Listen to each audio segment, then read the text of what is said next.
Hello you guys, welcome back to my channel. It has been a little while, like almost a month, maybe a month. Anyway, you know me, it's just due to the person I am. A couple things. It's a little dark in here. My backlight stopped working. I'm having a bunch of technical difficulties. I don't know, like my camera keeps cutting out. We'll see how far we get. I don't know what's gonna happen. Like I said, it's been like 3 or 4 weeks since the last time you heard from me. My baby is now the size of a papaya, but you would never know I'm like 5 months pregnant by looking at me. I am 22 weeks and feeling good, so I can't even blame my absence on not feeling well, because I've been feeling okay lately. So today we're going to be doing something a little bit different than normal. If you're a regular listener of Canadian Gothic, you will know that Jordan and I just did an episode on Canadian Inmates Connect. We live streamed last week. The episode will be available to listen to on Spotify or Apple Podcasts later this week. But Canadian Inmates Connect is exactly what it sounds like. It's essentially a dating website for inmates. We decided to read a couple of the inmates' profiles, Google what they did, and discuss. So that inspired me, so I wanted to do my own little series on it. I have covered a few of the cases on TikTok, and I'm calling it the Convict Chronicles. But we will talk about a few today. So what originally gave Jordan this idea was, if you're a regular listener of the podcast or my channel, we talked about the murder of Campbell a few weeks back. Campbell was a young woman murdered in Nova Scotia by a man named Chris Garnier. I'll have my episode and both of Nighttime's episodes on Catherine linked below. But like I said, what inspired this series is that Chris Garnier, serving a life sentence, is on this website, Canadian Inmates Connect. So I'm going to start with Chris Garnier just to kind of give you a feel of what this series is going to be about. If you are not familiar, Chris Garnier murdered Campbell by strangling her to death and then threw her in a compost bin and disposed of her like trash. He was convicted of second-degree murder and unlawful disposal of human remains. So I'm going to read you his Canadian Inmates Connect profile. On these profiles, it says what the person is convicted of, their expected release date, who they're interested in corresponding with, men, women, both, and a little paragraph about them. The inmates' profiles I'm reading are directly from the website, but however, any of the photos I'm using are from Google, not from Canadian Inmates Connect. I'm not allowed to use those photos. You might be able to hear my laptop fan. It sounds like an airplane taking off. I don't know how to stop it. Chris Garnier's dating profile reads, I'm a bilingual man with a colorful personality. I have blue eyes with a few very small tattoos near both my eyes. I love to joke around, but also have deep conversations. I can't stand fake people, and I always try and make a positive difference around me. I love to learn about others' cultures, I stay true, and I also trust Jesus a lot. I've come a long way on my path of change. I'm looking for friendship. Women from 20 to 50 years old. If you're still reading, just send a letter with a picture and let's get to know each other. So I found quite a few of these profiles are kind of under the guise of like wanting a pen pal or a friend, but it's a dating site. So let's get into it. Let's start off strong with Rob Reitmeyer. Rob is currently serving a life sentence for second-degree murder in the William Head Penitentiary in British Columbia. Rob is convicted of second-degree murder. His expected release date is 2024. On the profile, it says hopefully, so I think that's when he's eligible for parole, and he is interested in corresponding with women. His Canadian Inmates Connect write-up is as follows. I apparently have 250 words to describe myself. I am very much about family. I've been in prison for 12 years now, and it has given me the opportunity to really appreciate the most important things in life, and that includes being there for your loved ones. I'm hoping to get parole next year, but I am doing a life sentence, so my fate rests in the hands of the parole board. I intend to get some tattoo removal, for obvious reasons, LOL. My interests include music, black metal, hardcore, industrial. I'm a serious animal lover. I plan to volunteer at the local SPCA to walk dogs. I am interested in physical fitness and working out. I love being in nature, but I'm just as happy being inside, binge watching a series and crushing junk food. I hope I didn't exceed my 250 word limit. If you're interested in writing, please feel free to send a pic. I'm not shallow. I would just like to know who I'm writing. Thanks. Hope to hear from you soon. It can get pretty lonely inside. So Rob Reitmeyer was actually the first inmate I decided to Google because on Canadian Inmates Connect, one of his photos, he's holding a cat.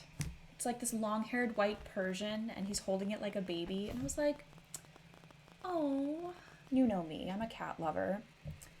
His bio is normal, I guess. So I Googled him, and the first photo to come up was this. I was like, oh, okay. So what did he do?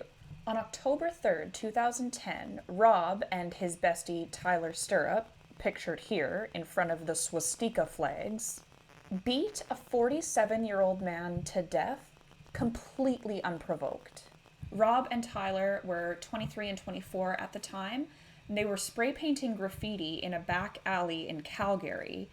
And unfortunately, 47-year-old Mark Mariani happened to be walking through. And although this man was completely unknown to Rob and Tyler, and like I said, completely unprovoked, these guys beat him to death. They stomped him. The two self-proclaimed white supremacists and neo-Nazis were both found guilty of second-degree murder and both received life sentences. Rob without the possibility of parole for 13 years, and Tyler without the possibility of parole for 10 years. I was so busy looking at the picture of him with the cat, I didn't notice the other picture. He's got a swastika tattoo. A couple, actually. I think one's on his face. But this crime took place damn near 13 years ago. Rob is up for parole next year. I don't know, man.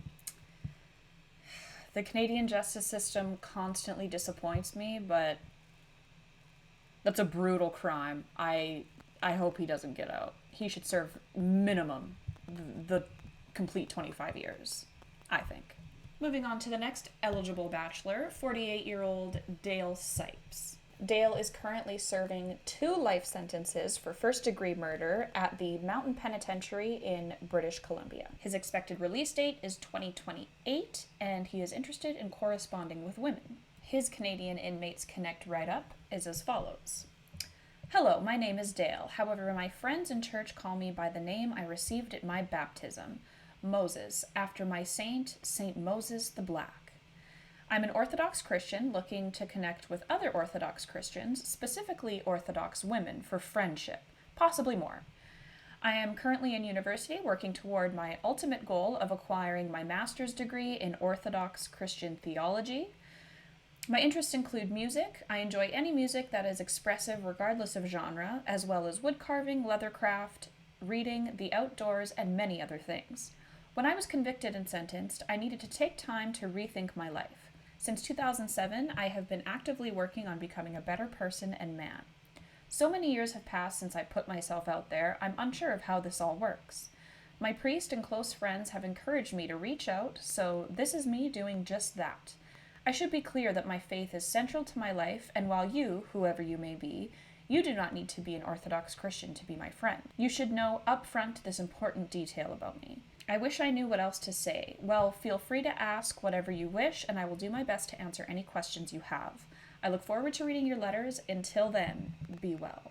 So what did Dale do, you ask? Back in the early 2000s, Dale was a gang enforcer for a drug gang out of Vernon, BC called the Greeks. In 2004, Dale tortured and murdered a man named David Marinock with a hammer and blowtorch while he was duct taped to a chair over a drug debt. Dale and another gang member then disposed of the body by burning it. And then, 10 months later, in 2005, Dale murdered a man named Ronald Tom in an execution-style shooting by shooting him twice in the face. Ronald Tom was suspected of being a police informant. This is a terrifying man. Justice William Smart, the judge in Dale's trial, described his murders as brutal and sadistic. So like I said, right now, Dale is serving 2 life sentences without the possibility of parole for 25 years, which I believe is in 2028. I don't know, man. 2 life sentences sounds like 50 years minimum to me, but I'm not on the parole board. Like, this is just terrifying. I don't care if you find God. These crimes are horrific. Moving on to this charmer, Hugo Freidet from Quebec. He is convicted of murder, expected release date 2039, and interested in corresponding with women. Hugo's Canadian Inmates Connect profile is as follows. Hi, I am a direct man, not shy, very open. I have a good sense of humor, always smiling. I like watching movies. I was a movie producer. I also like rollerblading, camping, swimming, and mountain hiking, as well as playing mini golf. I have brown eyes and brown hair. I'm tall, 6'1", and a solid 250 pounds. I can write, read, and speak in both English and French. I will be happy to write you back. Thanks. With a good will, I know everything is possible. ... I'm a traveler. So, seems fairly average. Convicted of, it says murder. It doesn't say first degree, second degree, manslaughter, whatever. So, what did he do? Well, on September 14th, 2017, Hugo stabbed his ex-wife 17 times and fled the murder scene with a 6-year-old, triggering the longest Amber Alert in Quebec history. During his time at large with the kidnapped 6-year-old, he beat a 71-year-old man to death at a rest stop so he could steal his car. Hugo was arrested the following day in Ontario, and the child was thankfully physically unharmed. In his court proceedings, a psychiatrist testified that Hugo was diagnosed with narcissistic personality disorder. He needs to be admired, but lacks empathy, takes no responsibility, and sees himself as the victim. Hugo was found guilty of first-degree murder and is currently serving a life sentence without the possibility of parole for 25 years. Only 1 life sentence, though, and it should be 2. So, once again, this is terrifying, and this man should not have contact with women at all. This is why Clare's Law is so important. Clare's Law allows you to go to the police station and get certain information about an intimate partner. Clare's Law doesn't vary province to province, but I know it's implemented in certain provinces. I don't think all of them. Let me see. Yeah, Clare's Law is only available in Saskatchewan, Alberta, and Newfoundland right now. It should be available everywhere, as it can inform women or men on their partner's possible violent past. Speaking of Clare's Law, we're gonna end with a real unhinged one. This is Jack Kelly, convicted of assault, sexual assault, assault causing bodily harm, obstruction, and breach. Expected release date, November of 2023, interested in corresponding with women. God, this one's so unhinged, buckle up. Jack Kelly's Canadian Inmates Connect write-up is as follows. Nothing says I love you better than a nice long trip to the slammer. So yeah, I'm falsely accused courtesy of my ex. I'm from Vancouver and I'm a subcontractor. I like working out, going to the beach, restaurants, pubs, clubs, gyms, concerts, festivals, and more. I like going on road trips, especially to the United States. Not anymore. I love my vehicles to have loud as subs. Ass spelt A-Z-Z. I love going to the grocery store. I like cooking. I love chilling with friends. I love talking to someone. I love shopping. I am funny, polite, respectful, and outgoing. I'm the happiest guy in the world when I'm not in jail. I am never bored out of jail. I am fun to be around. I like vodka, weed, cigarettes, and steak.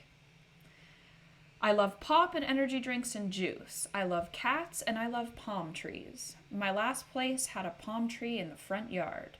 Dash, quotations, so cool. I like country music and I love hip-hop and R&B. I like walks in the sunset listening to music. I like shuffle dancing. I love just being with a friend and enjoying the beauty of earth, admiring the quality of life. I can't get over how amazing and great it is to experience freedom. There is never a dull moment, and I embrace every second of life out of jail with sheer gratitude. Thanks for reading my profile and looking at my pictures. I hope you write me a letter.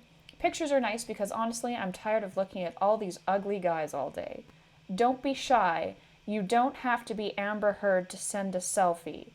I ain't no Channing Tatum, although Jean-Claude Van Damme, I'm sexy. Direct quote, that's what it says. So that has to be the most unhinged, one of the most unhinged profiles I've ever read. But what did he do? Right off the hop, he states he was falsely accused by an ex. Among the million red flags in that profile, that's the first. So get this.